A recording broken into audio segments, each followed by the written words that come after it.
Okay, so here we are. We're at the Angel and Harp Inn in Great Dunmow. So I've literally just driven 5 minutes up the road from Little Dunmow. This is the walk. It's from Country Walking Magazine. It's 5.5 miles, 2.5 hours, grade easy. So it says start from the church, but I've started at the pub because I'll come back here. More to come later on. Okay, so just in like Great Dunmow.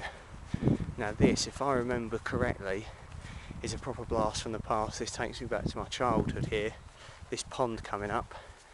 Used to be a doctor. I don't know if there is still a doctor's surgery here, but as a kid I used to go there to the doctors. I remember we used to come and feed the ducks. Me and my mum here at the pond. I remember I got bitten by, I think it was a duck or geese. Put me off them ever since. This is it. How lovely is this? I'm pretty sure this is the pond. There they are. Culprits in question.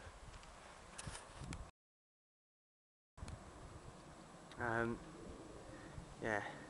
really nice place this. Okay, so I've just gone through Old Dunmow, and I've come out from there, passed through a lot of urbanisation there, through to the Flitch Way Country Park again. So I'm back on the Flitch Way, the Dunmow cutting.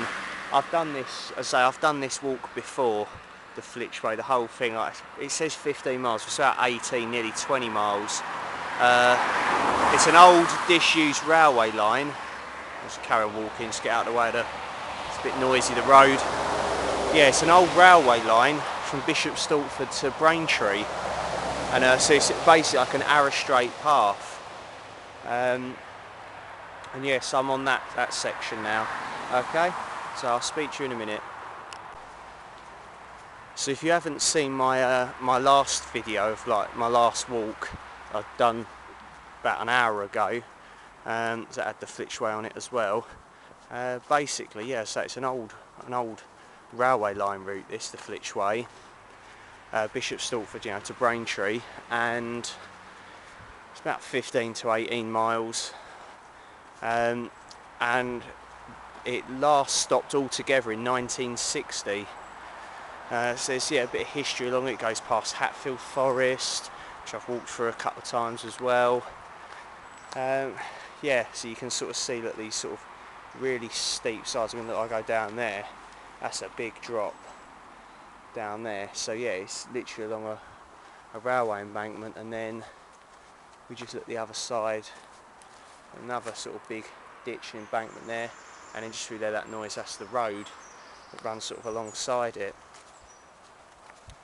So yeah, it's a nice sort of long distance route to say. It's very sort of easy for, you know, sort of families or sort of people that are just sort of new to sort of walking and backpacking and stuff to do.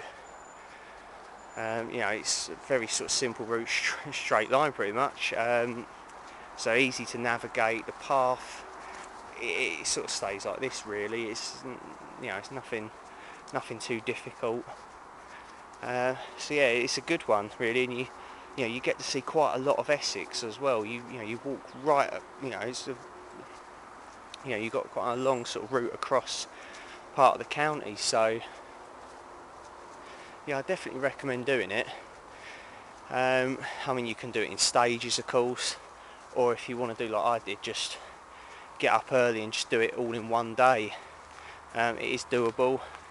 More than doable, easy to cycle as well. I mean, you get a lot of cyclists along here, like I mentioned in the last video. They nearly run me over. The forest through there, it'd be an interesting place to wild camp. So yeah, it's you know, it's a easy one to sort of do. So yeah, definitely give it a go. There's a lot of wildlife around and stuff like that. It's sort of, you know, the sort of the wildlife and nature has kind of taken over it and reclaimed it, as it were. So yeah, give it a go. And yeah, so I've got to stay on the Flitch Way now, it says, for 1.5 kilometres. This little stream going down there. Potentially you could get water from there. It looks fairly fresh. I mean, you might still want to, pop a water purification tablet in it, or boil it up, of course. I always think it's best to do that, regardless of any water you get. You don't know what's been in it. You don't know what animals have decided to piss or shit in it. So it's always worth just carrying a few water purification tablets on you. They don't cost a lot and they don't weigh virtually anything.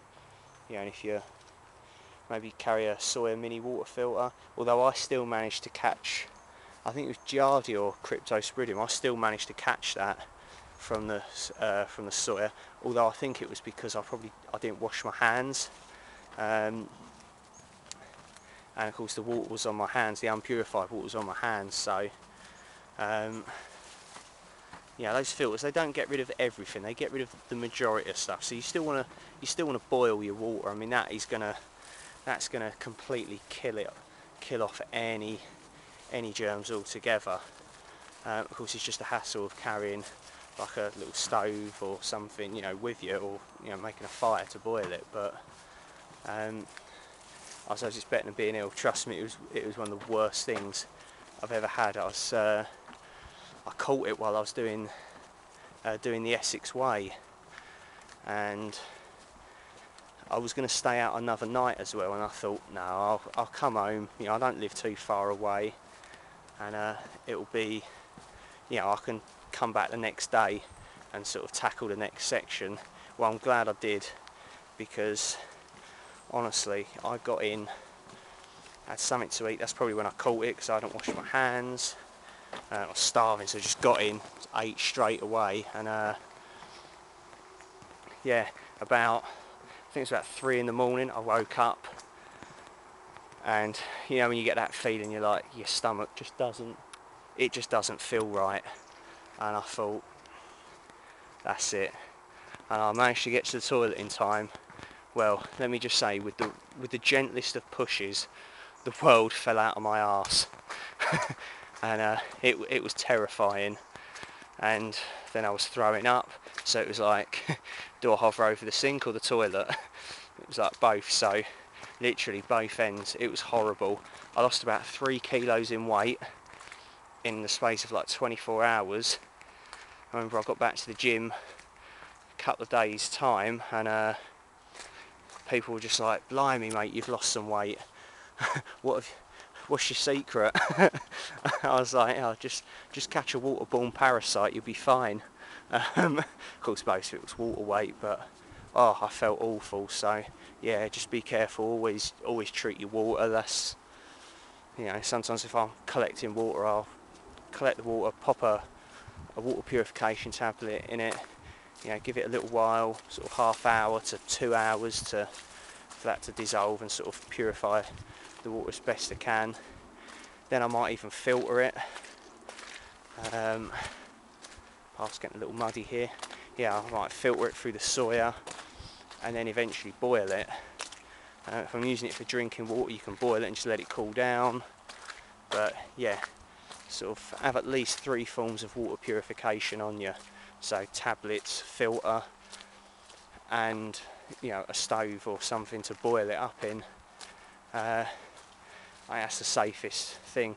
And of course, don't make the mistake I did. Wash your hands whenever you're handling water. So what I've started doing is carrying like a little tiny dropper bottle.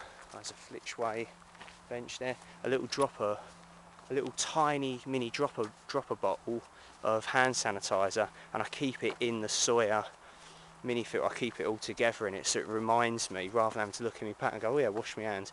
It sounds stupid, but little things like that just help you remember. It's basic things in it, but I've learnt the hard way. And some people said, oh, you can die from some waterborne parasites if it's really bad, but luckily I was all right. But yeah, you don't want to get that, trust me. So anyway, back to the walk. There's a lot of sort of foliage around here that's sort of reminiscent of like a forest. Yeah, it's really nice. The rain has sort of stopped, it's eased off, the sun sort of came out for a bit, so I've dried off, which is good. So yeah, more to come later on. Okay, so these are like some of the old bridges, like viaducts over the Flitch Way. I think a road goes over that, I can't quite remember, or whether it's just disused altogether, but it certainly makes for some really nice scenery. Okay, so I'm at the Dunmow cutting. Construction started at Great Dunmow in 1864 and the first train ran from Braintree in 1869.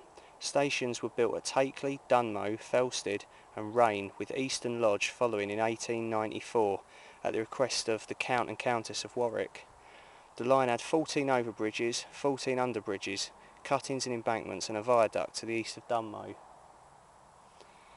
By the 1880s, passenger traffic had reduced and the line was used mainly for freight, carrying agricultural produce to London and goods from new industries in Braintree. To attract passengers, request stops were built, the first being Hockrell Halt in 1910, with Stane Street and Bannister Green following in 1922. Despite a big increase in freight during World War II, passenger numbers continued to fall, and although occasional excursion trains continued until 1964, the last scheduled passenger train ran in March 1952. Dunmow Viaduct was declared unsafe and closed in 1966. Freight continued to be carried on either side of the structure until 1971, when the line was finally closed. The viaduct was demolished in 1977. So that's the history of the Bishop Stortford, Dunmow and Braintree line, i.e. the Flitch Way. So that's, just going to pan the camera across. You see that's all the stops at Dunmow, Felsted. Used to live there, used to go to school there a long time ago. And Braintree. I don't know if you can see these pictures here, these old black and white photos. And then that's a picture of the viaduct, the Dunmow Viaduct, demolished in 1977. And that's it in 1953. And that's some of the wildlife that we're going to see. Hopefully see. June to September we should do. Most of this stuff, yeah, it's summer now. This is like late July, so should be about. Keep your eyes peeled. Anyway, I'm going to keep on walking because I say I don't want to be out too late today. I've got to, get back to work. So I'll speak in a bit. I'm approaching Stane Street now, which is an old Roman road. So of course it's currently the modern day road now, where all the cars and trucks are whizzing by. But yeah, originally an old Roman road, Stane Street. So I meet up with that, and then let's see what it says. Reach Stane Street, Roman Road, cross and go left. So, right, just got to get over this road.